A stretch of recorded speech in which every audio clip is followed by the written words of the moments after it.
Hello, Blake Rudis here with Everyday HDR and HDRinsider.com, and today I'm here to take a detour from our Photoshop and photo post processing and talk about something really important, and that is your finances over Christmas. And more importantly, how we're going to relate this is to the 12 days of Christmas. We're going to look at how ludicrous the cost of the 12 days of Christmas is. We're going to go into some price quotes for how much this stuff actually costs, and then even go into maybe how this person could have rearranged everything to be more cost effective.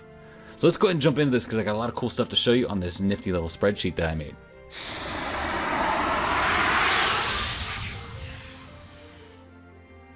Alright, so the other day I'm sitting there reading the 12 Days of Christmas to my son. And as I'm reading this, I'm like, he didn't just have to buy one of every one of these items on every day. He had to buy 12 of them because as the song goes, on the second day, they bought the first day's items again. So all of these items, so he ends up buying 12 partridges, 12 pear trees, not just 2 turtle doves, but 22 turtle doves, okay?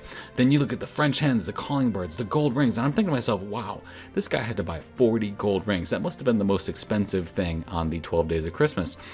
So that kind of prompted me to put my Excel skills to the test here. So I made this Excel spreadsheet, and you actually get a visual of what the 12 Days of Christmas looks like. Not like seeing, 5 rings here or something like that, but you get to see on a spreadsheet just how much this stuff looks like and how much it would cost. So I did some poking around on the internet here, and I got 3 price quotes for every one of them, besides the ladies dancing and the lords leaping, because it was very difficult to find a lord leaping.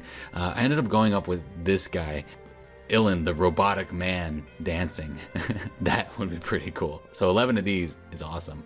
So yeah, I went a little spendy because if I was buying this for my wife, she would get 11 of these Ilan, the robotic man dancers. We'd have to go to Lancashire or Manchester in the UK to see that, but whatever.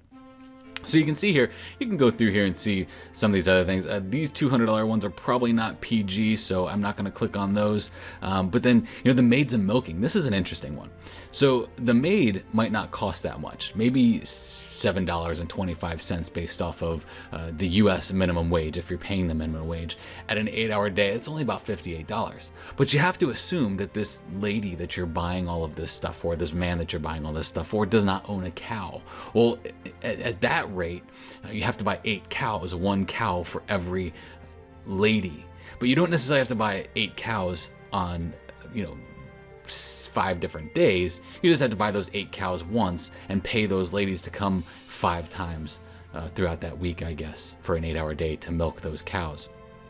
So the other thing, the swans are swimming. A swan is like $1,500 for a swan.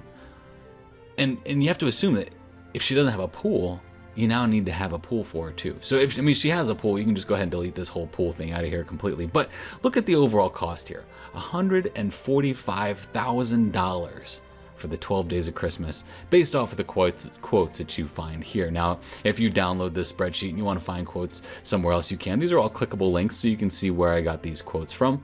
But then I got to thinking, okay, if we look at the percentage of the 12 days, the swans are swimming were 57% of the 12 Days of Christmas.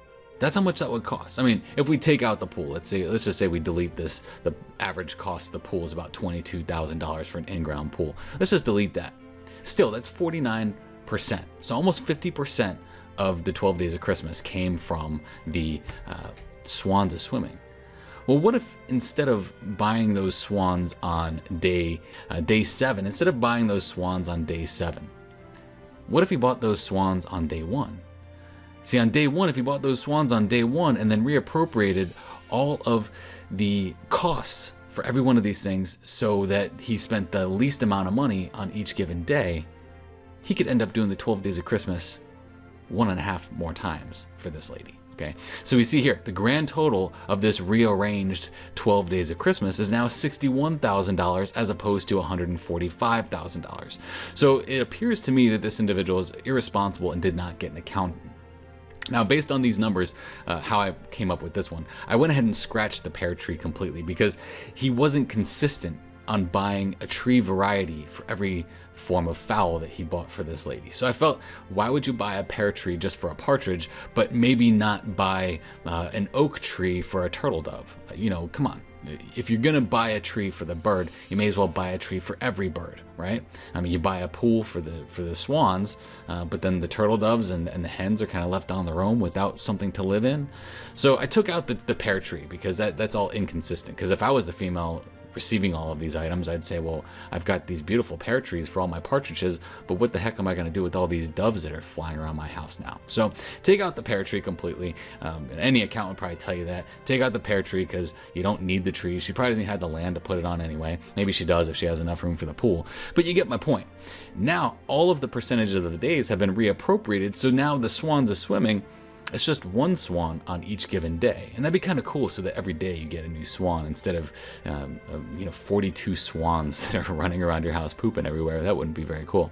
So now with it reappropriated, those swans only take up 28% instead of the 50% that they took up before. So this is just some fun stuff to think about this Christmas season as you run around and do all the monotonous, mundane Christmas shopping for all those people that you love.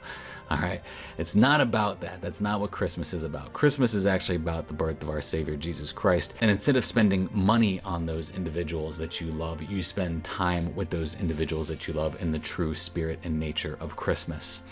So have a Merry Christmas. Spend it with the people that you love and remember the reason why we celebrate it.